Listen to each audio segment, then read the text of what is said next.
The hell was Welcome to the Polishing Profits Podcast, where we discuss all things related to the business of detailing. Whether you're a seasoned professional or just starting out, this podcast is for you.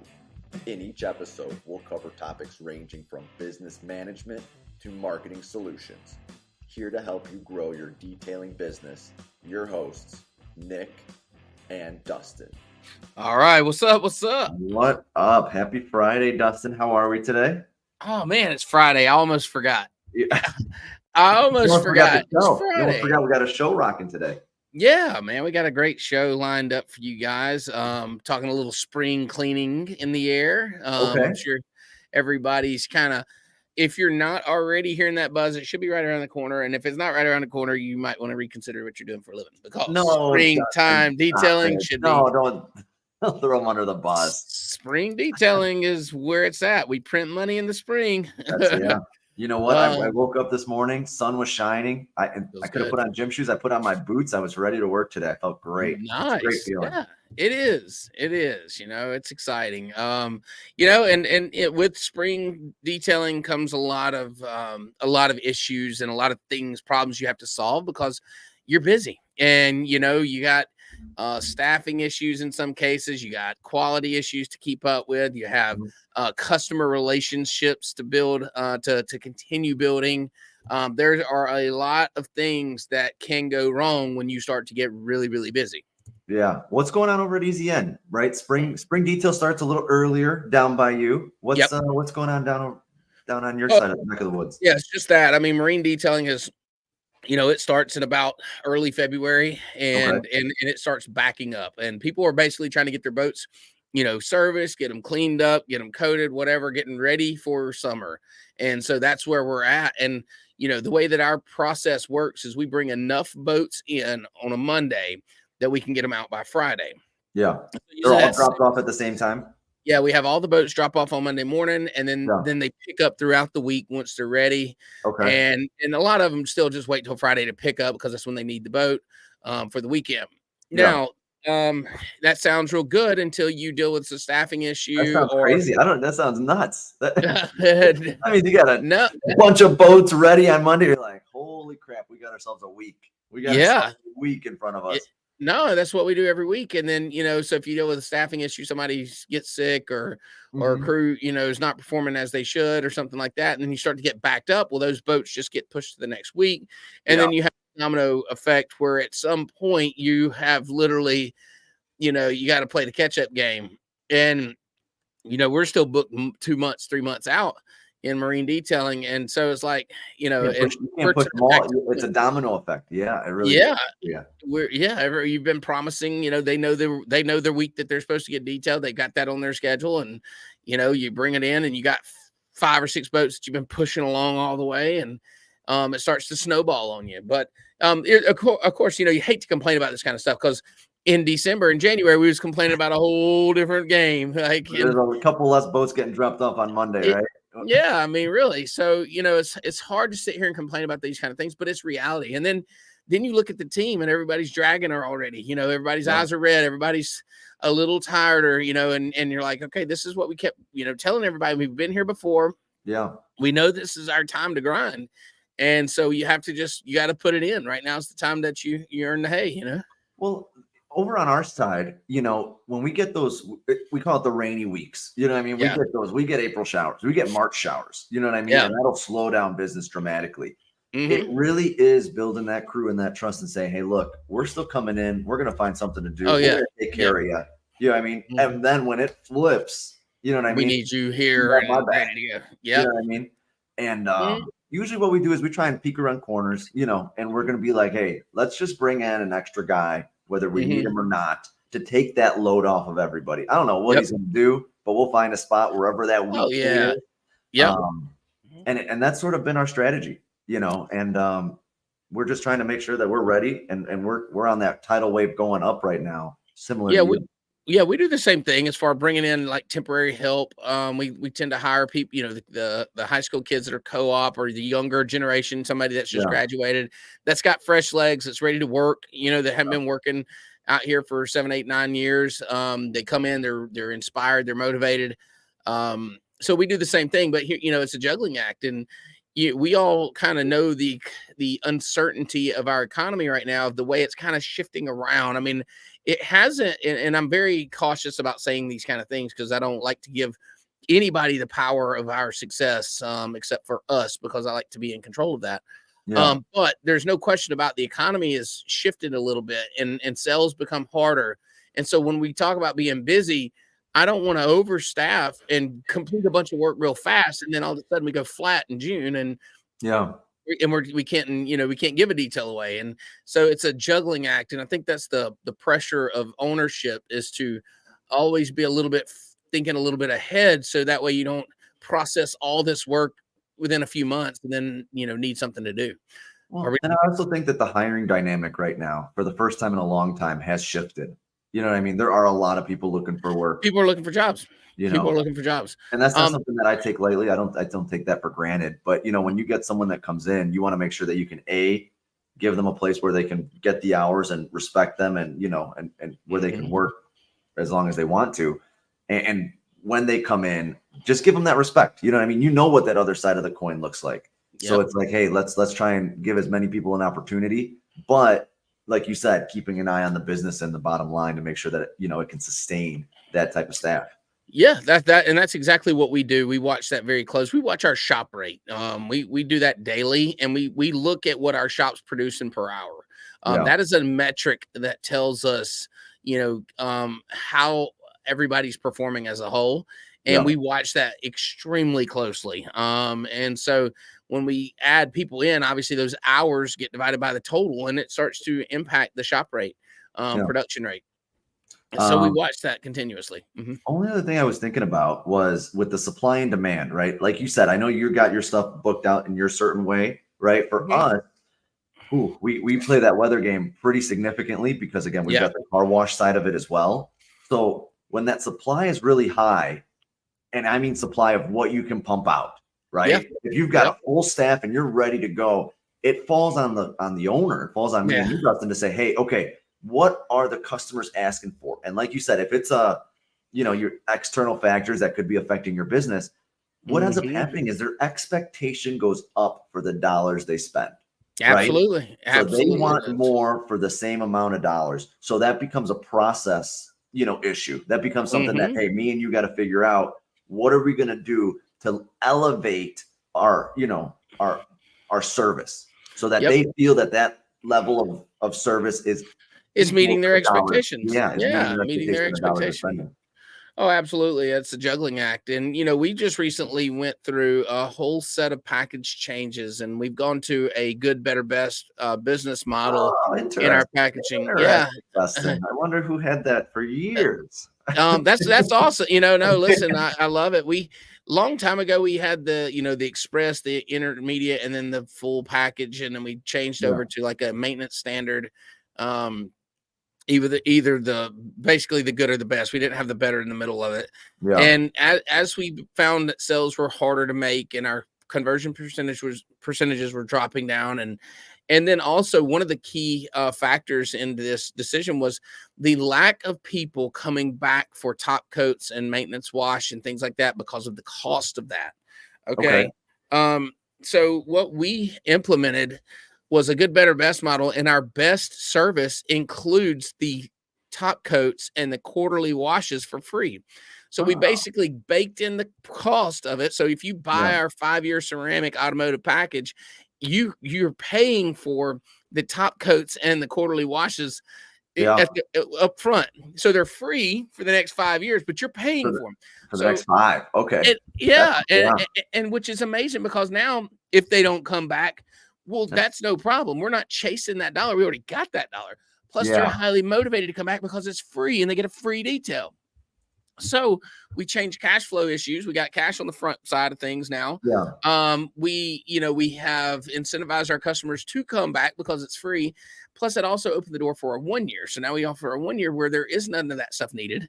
It's 1 year. Of course, we want to do the maintenance washes if you want to let us, but come back in a year and we'll install it again.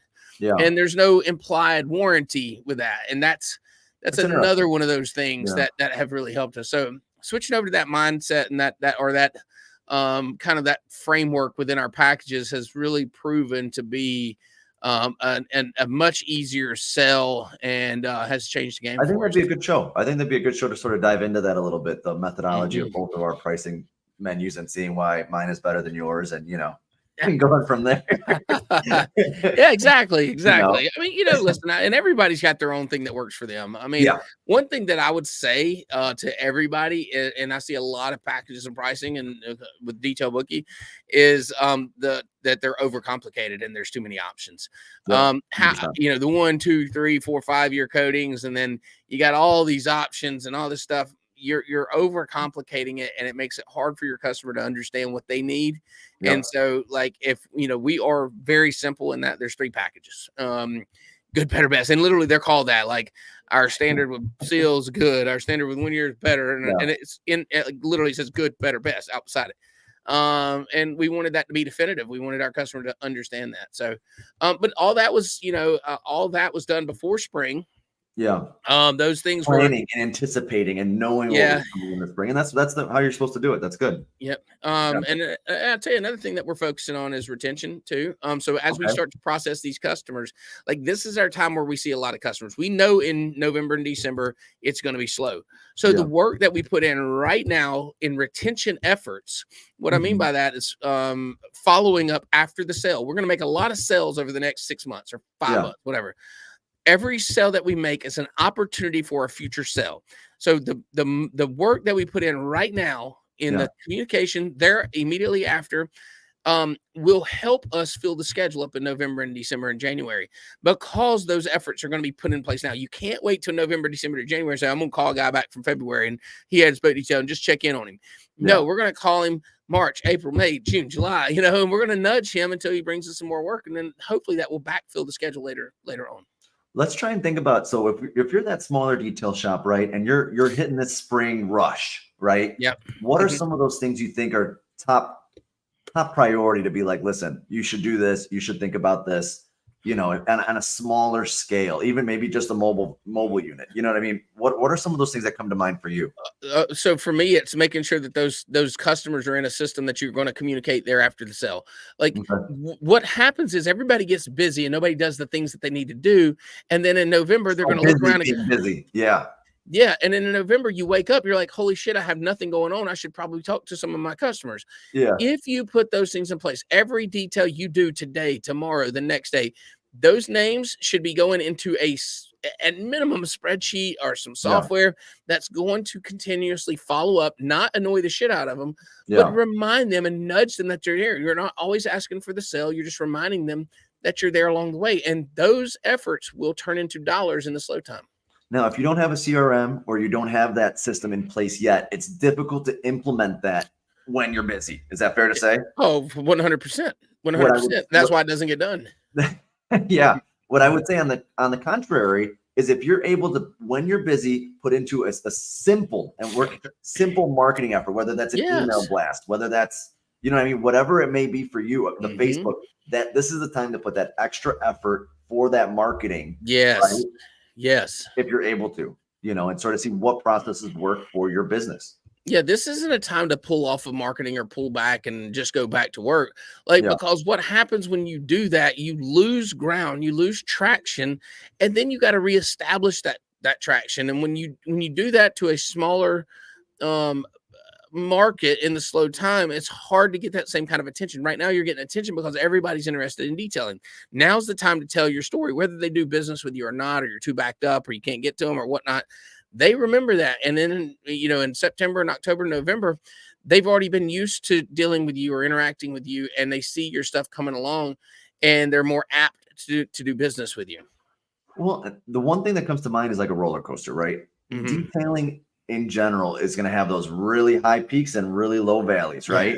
And when you go and put these different processes in place, it actually just shrinks it. You're still going to do the same amount of business. Yeah, right. You're going to have higher valleys, and but you're also maybe capping yourself. You know what I mean? If you're bringing more staff on, right, then your peaks won't be as high.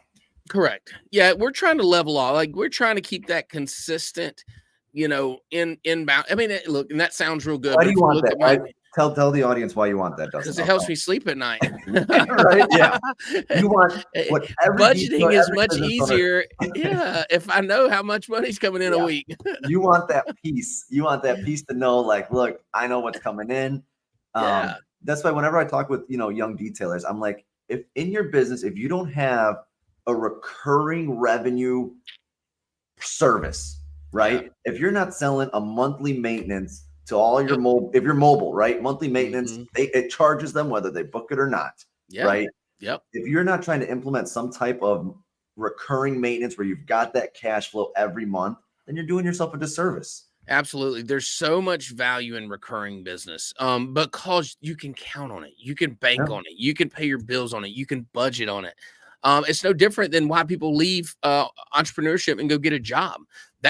Getting a job is recurring revenue for yourself. Okay.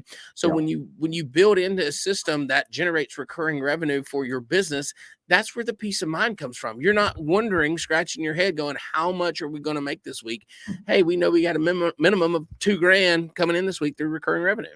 Why is Netflix not charging you a penny per show you watch? You know what I mean? Yeah. They could easily not do, a subscription base, but they want to know before you can watch whatever you want to watch, what's going to come in, how many subscribers they have. Yep. Before software as a subscription was a big thing, you used to have to go buy software. Like you would go buy QuickBooks and it would be like $1,500 or something. You get the CD-ROM, download it, you know what I mean? And then you own it. And then people realized real quick, I can take that, instead of taking that $1,500 one time from the customer, I can take $79.99 a month from this customer. And in 2 years, I've got my $1,500, but the next 15 years, I got $200 a month more coming in. There's no difference in that in detailing. If you can keep those maintenance washes, if you can keep them continuously coming, those regular washes, it's building that guaranteed revenue that you're looking for. And it also helps lighten the load of those initial costs for the customer. I think a lot of businesses are trying to go that route in terms of just trying to create that subscription model. I was just talking because we're trying to redo our sign right in the front, and we want to do a cool LED, And those are expensive, by the way. Yeah, signs are expensive. Signs are expensive, right? I know. What do they do? Hey, we want to do a partnership. We want to do a low monthly, but have it in perpetuity forever. And I'm like, okay. Now, guess what? The consumer is now expecting more from their subscription. And let me tell you why. Because it's Chris's fault, Chris DiGiovanni, right? Yeah. Because his partnership and the value that they sort of have wants you coming back, right? They're going to build you that website, but all the extras that come with it is the reason why it doesn't hurt. But now if you're just selling something and you're not giving people that extra service along with their subscription, then they're going to be like, hey, what gives? Are you trying to cater and create that community to help us grow? Or are you just trying to sell me a sign? Just sell me a product. And it's an overpriced, LED panel. And I'm like, no, you know what? I'm going to pass. Yeah. They didn't have that infrastructure set up to be like, okay, hey, we're going to have tutorials every month of different code or different things coming out. Or things to try, marketing efforts. Yeah. Yep. Absolutely. So I think that's pretty interesting. Just, what's going on in the industry, just software as a service in general. And that's going to continue into the detailing side. So now when you create your unlimited wash or your unlimited detail or whatever it is, monthly detail. Okay, well, the customer's going to want that service and maybe a little extra. You know what I mean? Is it without you having to discount it? Because no one wants to discount their services, especially right now. Yep. One thing that I think falls by the wayside is cost tracking and cost analysis. When you're detailing and you're busy and you need a thing, you're very quick to just go grab it, right? You're very quick. Oh, I gotta have a new polisher. I've been waiting to get this thing. I've been waiting to have a little bit of money in checking account. Now I want to go get this new stool or this. Did you pick up the new Rupes? No, I didn't. No, me neither. Not yet. No, why not? We don't need it. We buy things we need here. And I don't mind spending money, but it's a necessity. If we don't, if it doesn't speak to it, and that's what I'm talking about. When you're making the money, you still need to keep that conservative approach that you had in November and December when you were just trying to pay the rent and you're like, holy shit, I can't afford this new thing.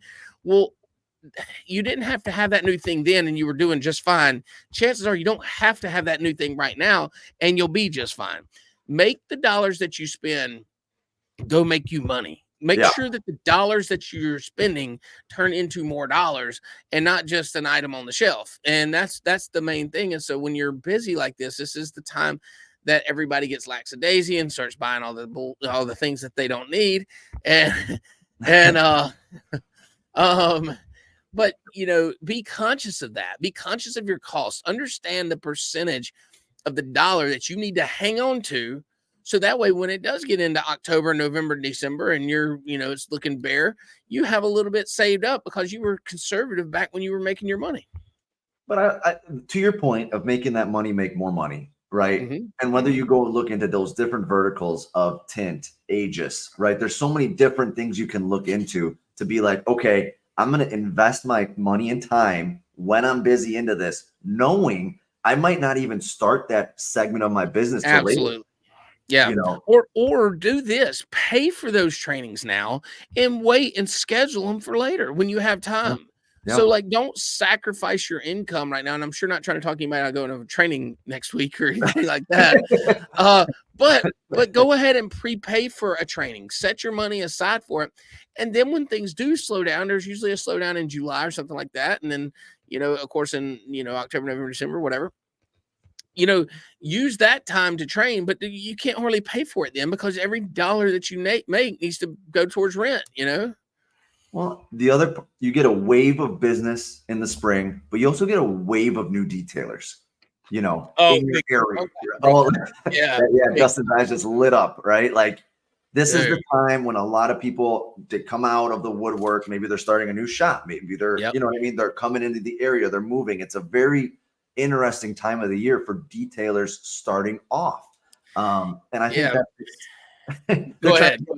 That step up because that business is there and it is a little bit of a land grab, but you have to know your business and what you can cater to with your level of quality. Yeah, consistency and pays off long term. I mean, the wave of springtime detailers happens all around us too, and and it's kind of eye rolling. When you look in, you're like, oh, here's this new one coming up or this new one coming up, and it's because it's busy. But where do they go in the off season? And then like they're in the Cabo. Customers that they're not. They're in Mexico. Yeah. They're taking the winters off. Yeah.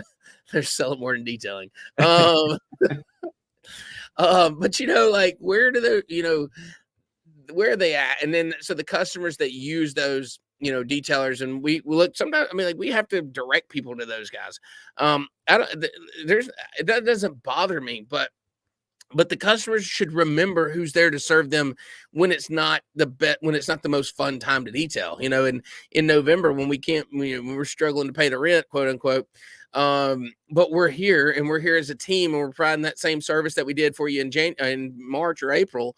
Remember that and stay loyal to that and be a little bit more patient with us. And, we all know that that's not going to happen, but it sure sounds good. Yeah. They want the best price for the best service. Everybody wants it now. Yep.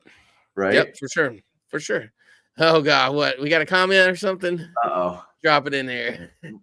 No telling what the hell we're about to see. All right, 2 guys in a bucket coming out even worse this year. Then they're dead by water. That's that's the biggest truth. So I got this funny screenshot, and I hope they're not watching because they're very good friends of mine. I got a screenshot the other night and says, "Looks like you got competition," and these are very good friends of mine. That they used our detailing services. Like we washed their boats and their cars and things like that. And the wife cleans houses. Saying I'm about to sneeze, so just bear with me. It's okay. Don't get it on the camera. It'll be. It's far enough back. Thank you, Chris. But anyway, so there's this a post pops up and it's like, "Hey, we're detailing cars and boats now," and I'm like, "What?" So of course I go and make a comment. I say, "Hey, if you guys need anything, don't hesitate to reach out. I'm proud of whatever, blah, blah, blah." And I'm just like, man, this is the true definition of 2 guys in a bucket. I mean, it's husband and wife in a bucket. Like they have no idea, like, you know, probably never held a polisher in their life, you know, but we're detailing now. And I support them 100%. If they are watching this, I love y'all to death. I swear I do. I just had to say that because that's the conversation that we're having is people when it's busy, you know, people drop into this it's a low cost of entry to get into detailing. We all know that. And it's not like you have to have all these skills to do it. So I understand why it happens, but it's still a reality to our business that we notice those things and we feel that at some level. Well, and I think it just becomes a percentage game, right? For every 100 detailers that start out in the spring, 10%, 5% are going to go IDA, turn this into a career. Versus with the side hustle, make that extra money. You know what I mean? Like right now, everyone's going to make an extra couple bucks wherever they can make it. So I think that's just the reality of it. You know who I bet sees it even more than we do is lawn care. Lawn care. I bet cutting grass. I bet you I bet it's like, you know, 100 to 1 the springtime lawn care versus the ones that stick around through the winter. You know, I sent my buddy a photo. I got the little robots that cut it. Right? Oh no, shit! You got one of those? Yeah. Oh my god, it do? It's my favorite thing, man. I plug in those in, Send me and they just go to town. They look like a drunken sailor when they first start in the spring. You got lines all over. No, when I wake up in the morning. You know, I'll send you a photo. Dude, I really want one of those. Yeah, I love that. Yeah. Well, let me ask you this: I'm a sucker for that kind of stuff. What it costs now for a lawn service, and the time it would take for me to do it. Neither one of those options makes sense for me. Yeah. Neither one. Yeah. Like it's not worth my time to do it, and it's not worth me to pay someone. So this third alternative, you know, we're on year 2, year 3 of it. It's you know, the kids named them Cookie and Potato. So we got one in the front, one in the back. Yeah, and they're out there. It's 24/7, rain or shine. You know. Oh, I'm impressed. I'm impressed, dude. I need a cookie and potato. Yeah. But you know, so you know, and let's talk a little bit more about springtime detailing. We've mentioned the marketing aspect of it. We mentioned the things that you need to be doing. You definitely need to keep your foot on the gas on marketing. You need to. Every customer that you interact with right now needs to go into a process that you're going to communicate with them for the next 5 or 6 months. Do not wait till you're slow to decide you need them again. Keep that conversation going. Don't ask for the sale, but nudge them along. Let them know you're here. Give them a tidbit of advice. Say, hey, maybe it's time for a maintenance wash. You can drip those things in and stay relevant in their world. So then when you need that business in November, December, you can say, oh, by the way, we're doing this XYZ special. We're doing blah, blah, blah. And it turns into business.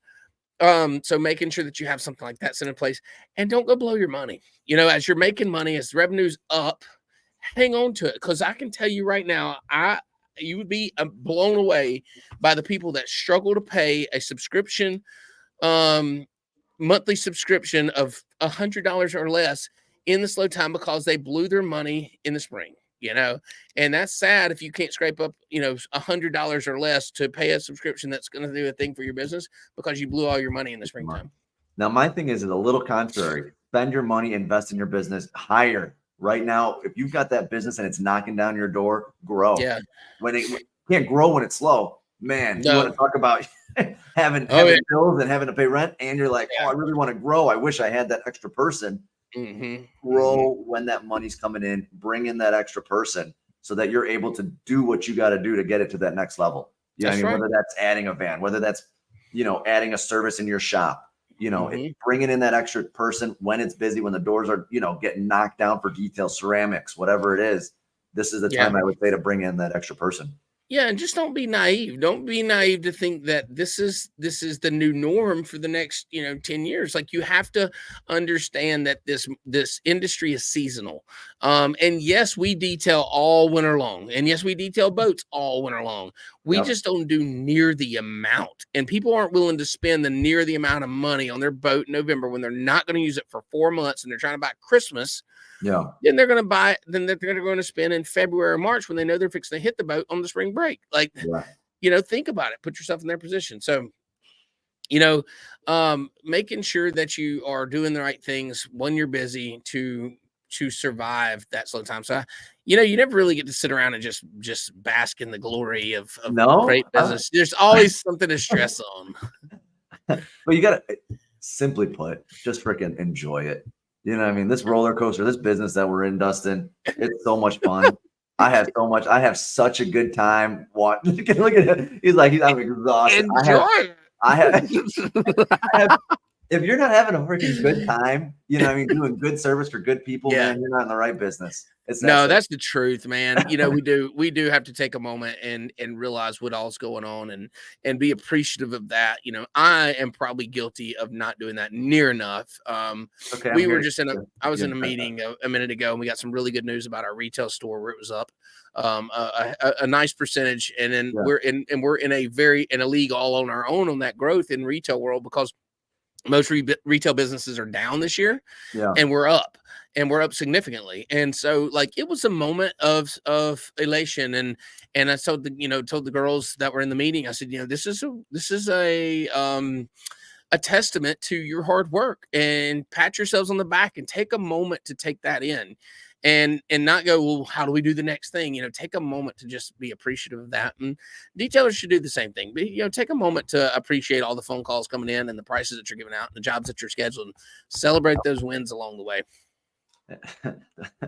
Dustin, we did our spring cleaning, right?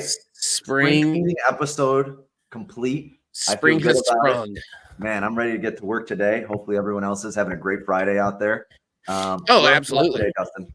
Comments. What kind of comment? Lunch is priority. Yeah. We gotta have comments. Okay, let's see what we got. Who's commenting? Christy Ivani, look at Nick's hair. That tells you to have a party I want. See that?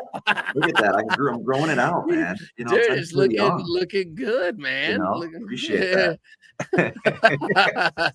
But there's no party in the back. Hit us with the side profile. It's only party in the front. Nick, hit us with the side profile. There you go. Oh, look at that fade, dog. Yeah, you gotta get the fade going. Yeah. Good catch. One day I'll be too old. I can't rock it anymore. Oh man. Hey, you know what we should talk about is form fill out. We're not doing form fill out. Okay, Chris, let's get him on a show. All right, next week we're going to talk with Chris about form fill out. Form fill out, let's do it. Argue down. A lot of detailers feel like they are bothering people when they follow up. A detailer mindset, if they didn't book, they don't want it. That's not necessarily the case. That is so freaking true, Madison. That is so true. People, listen, it's not, if they don't respond or if they don't interact or commit right then, that's not because they don't want the service. They've moved on to the next problem. The next time that pain hits them, if they need this thing, you better be the first person they think of, so that way they'll schedule it with you. Everybody's here and now. Everybody's trying to solve their problem right now. And the moment they forget about that problem, or the moment that they don't have the money right this second, they moved on to the next problem. But you want to stay right there in the back of their mind thinking, hey, we're here, we're nudging you. So that way when you have that problem again, we're the first people you think of. Yep. That's branding. So that's absolutely great comment, Madison. What's up, Billy Smith? Hey, fellas. Him and his Vandy came down to Boat Show again for I think the fourth year. Put him to work. They get out of work. They come to just hang out. Really? I always feel so guilty, man. They come all the way down here. We get to hang out, and we hang out in the evening some and all. But I want to just spend one-on-one time with them. But we're running and gunning. But they are so committed to our friendship and all. It's really cool to have them there in support of. I mean, they even made the VIP dinner and all. And I mean, it's just really cool. Love them to death. Whew. What's you got your training. Happy Friday, with the new hair job. Everybody's noticing the hair. I always rock. It's so much effort. See, I didn't realize that. That's how unattentive I am. I got a lot of curly, wavy hair, man. That's the Cuban. That's the Cuban in me. We had our training last week here at the shop. SEMA Garage is next week. Yeah, right? That's next week. Yeah, that's in Detroit. SEMA Garage is Thursday, Friday. Then we're going to Ryan Griggs' shop for an Aegis training. These are both with IGL on Saturday and Sunday. Man, it's going to be huge. I think there's between the two of those classes, 30 something detailers coming out. Somewhere around that number, right? Man, absolutely. Yeah. And if you guys haven't been a part of an IGL training, you absolutely need to look it up. I mean, there's some really good stuff going on there, and actually IGL is made a commitment to traveling around instead of, everybody going to Lexington. Now they're coming to you and coming to shops and You just and call doing Mike. setups. Just call Mike. He'll just jump Call in the Mike. car. Just call Mike. He'll show up on your door real quick. Yeah, he will. He'll just run over there. Yeah. No, but those guys are, listen, over at IGO, they're great guys and they got a good thing going on. So if you are interested in a training, I think you should check them out. Awesome, brother. Yeah. Whew. Let's put a wrap on this show. Let's get rocking today, and then let's get ready for next week. Are we doing a show from training? Absolutely. We'll do a show from training. I also got to shoot a podcast with Ryan and them. They got a new podcast coming up, and I don't remember the name of it. Do you remember the name of it, Chris? I was going to give him a plug. New Era? Is it New Era Detailing? Everyone's going to go search it, and if it's not there, there, hang on. I'm going to get it found for you because I want to give those guys a shout out. They've asked me to be on their first episode, and by the way, I was supposed to record it last Monday, and I had a stomach virus that was absolutely deadly. It's been passed around our office, and so let's just say, what food did you cater in, Dustin? That got everyone sick? Let's just say I lost some weight, but I'm back and I'm feeling good. You can tell I'm still a little. I'm not 100%. They're a little puffy. They're a little puffy. They got it. Yeah. New Era Detailing. So it's podcast. We're going to record it. It's going to be on. And look for how they pick me for this is beyond me. But work-life balance is what we're going to be discussing. So I'm thinking the only thing I can think of is not to do. Yeah, it's opposite day when we're recording that, and so everybody's going to listen to what I say and do the opposite. Yeah. I do have a lot to say about that. About that. Because it's something that I struggle with. And I have gotten better. I have had moments in my life where I've gotten decent at it. I can't wait to have that discussion with those guys. They're good friends of mine. I'm honored to have been chosen to be their first guest. Yeah. I hope to not let them down, and I hope that we get some really good content, and I'll do my part, Cool. Awesome, man. Great show as always. I appreciate you, brother. And we'll see you guys next week.